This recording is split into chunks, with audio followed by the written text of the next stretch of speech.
السلام علیکم ورحمۃ اللہ وبرکاتہ۔ ڈیئر اسٹوڈنٹس، آج کے اس ویڈیو لیکچر میں ہم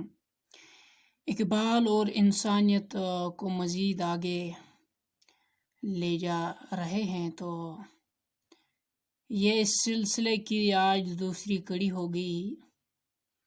اس سبق میں آلریڈی ہم علامہ اقبال نے اپنی شاعری میں قومیت کے خلاف، نسلیت کے خلاف، بید باؤ، کاسٹ، کلر، کریڈ، سیکس کے خلاف جو مسلسل جدوجہد، کوشش اور کاوشیں انجام دیے، وہ قابل داد ہے۔ اور یہی وہ گن، یہی وہ خوبیاں اور اوصاف ہیں جس کی وجہ سے آج پوری دنیا میں علامہ اقبال کو تسلیم کیا جا رہا ہے، اسٹڈی کیا جا رہا ہے، اس کی شاعری کی پذیرائی مل رہی ہے۔ آج ہم پڑھ رہے ہیں کہ وہ باوجود فکر کی عظمت کا قائل ہونے کے، باوجود سائنس کی اہمیت تسلیم کرنے کے، دل کی دولت کو ہر قسم کی دولت سے برتر جانتے ہیں اور عشق کے جادو کو عقل کی تلوار پر ترجیح دیتے ہیں۔ یعنی علامہ اقبال فکر کا ماننے والا تھا، فکر جو ہے اس کو وہ تسلیم کرتا تھا، سائنس کی امپارٹنس، افادیت اور اہمیت کا بھی وہ قائل تھا، اور دور جدید میں سائنس کا کوئی انکاری نہیں ہو سکتا ہے۔ تو علامہ اقبال بھی سائنس کی جو برکات ہے،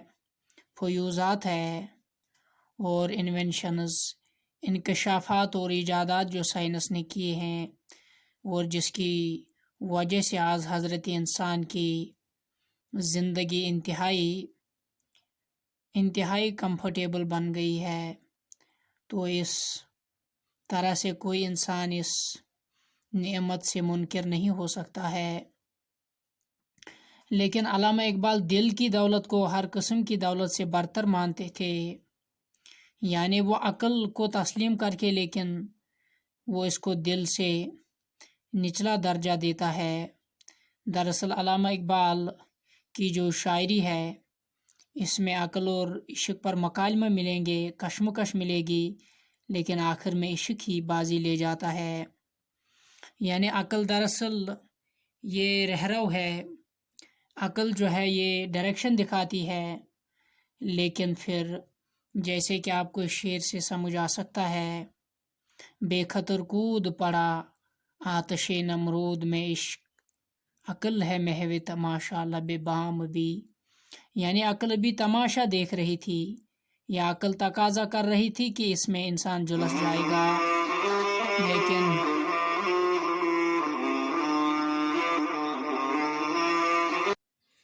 یعنی یہاں اس شعر سے یہ پتہ چلتا ہے ابراہیم علیہ السلام کی جو مبارک عقل تھی، وہ تذبذب کی شکار تھی کہ آیا ہمیں یہ کام کرنا چاہیے، اس میں کودنا چاہیے یا نہیں کودنا چاہیے، اور وہ اسی تذبذب کی شکار ہی تھی، لیکن عشق اس میں کود پڑا۔ وہ عشق کو وہ ترجیح دیتے تھے، عشق کو عقل پر فوقیت اور برتریت دیتے تھے۔ صرف علم کے ہتھیار سے مسلح ہو کر انسان اس منزل تک نہیں پہنچ سکتا جہاں زندگی سچی مسرت، اطمینان اور شرافت سے ہمکنار ہوتی ہے۔ وہ راستہ تو اسے ہیروشیما اور ناگاساکی کے دوزخ تک بھی پہنچا سکتا ہے۔ یعنی دیکھا جائے، اگر انسان کے پاس صرف دنیاوی نالج ہو، اگر اس کے پاس صرف اور صرف علم کا ہتھیار اس کے پاس ہو، اس سے لیس ہو، تو وہ پھر حقیقی منزل کو کبھی نہیں پا سکتا ہے۔ وہ اس دنیا کو سچی آرام گاہ، اطمینان اور شرافت کی جگہ کبھی نہیں دیکھ سکتا ہے۔ وہ اس کو کبھی نہیں دیکھ پائے گا کہ یہ حقیقی، یعنی یہاں سے اگر صرف انسان کے پاس علم ہوگا تو یہ دنیا اس کی جگہ ہیروشیما جو آپ کو پتہ ہے جاپان کے 2 شہروں پر ایٹم بم امریکہ کے ذریعے سے برسائے گئے، تو ظاہر سی بات ہے امریکہ کے پاس ماڈرنٹی تھی، ڈیولپمنٹ تھی، علم تھی، knowledge, every thing they have, but unfortunately یہ صرف علم تو اسے ہیروشیما اور ناگاساکی تک ہی پہنچا سکتی ہے۔ اقبال کے انگریزی خطبات میں ایک چھوٹا سا معنی خیز یعنی معنی دار میننگ فل جملہ ہے جو اس بارے میں اس کی بنیادی پوزیشن کو بہت خوبی کے ساتھ واضح کرتا ہے اور افراد و جماعتوں کے باہمی تعلقات کے لیے ایک صحیح بنیاد اور ایک صالح اصول کا تعین کرتا ہے۔ یعنی دنیا میں جو افراد ہے اور جو جماعتیں ہیں، جو کمیونٹیز ہے، ان کے درمیان جو ریلیشن ہوگی، رشتہ ہوگا، ان کے درمیان جو میوچول انڈرسٹینڈنگ ہوگی، باہمی تعلقات ہوں گے، وہ کس نوعیت کے ہونے چاہیے، یہ ہمیں اس بات سے بخوبی اندازہ ہو جائے گا، یا یہ اس بات سے ہمیں بخوبی پتہ چلتا ہے کہ علامہ اقبال ہمیں وہ کنسیپٹ دیتا ہے جہاں زندگی صالح بن سکتی ہے، جہاں زندگی سچی مسرت سے، ابدی اطمینان سے، شرافت کے اصولوں سے ہمکنار ہو سکتی ہے۔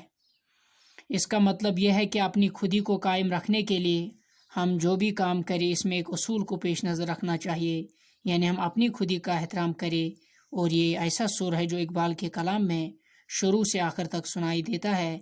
اس عقیدے کی روشنی میں اقبال نے انسان کے بلند مقام کو پہچانا، اسے ایک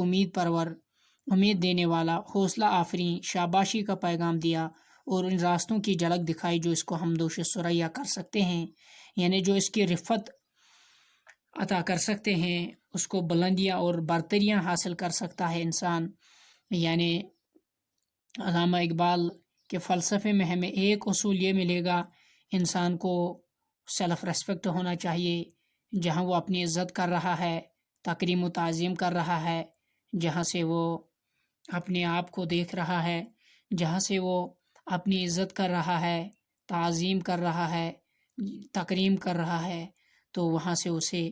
صالح زندگی بنانے کے لیے ایک اور اصول اور ایک اور پوائنٹ کو، نقطہ کو مد نظر رکھنا پڑے گا۔ وہ دوسرا پوائنٹ یہ ہے، ایک صالح زندگی کی تعمیر کے لیے اقبال نے جو دوسری شرط قرار دی تھی، اس کو ہم نے نہیں اپنایا۔ یعنی جو اس نے بتایا کہ 2 پوائنٹس، صالح زندگی، جو اچھا معاشرہ ہوگا، بہترین زندگی ہوگی، خوشحال اور پراسپرس لائف ہوگی، اس کے لیے جو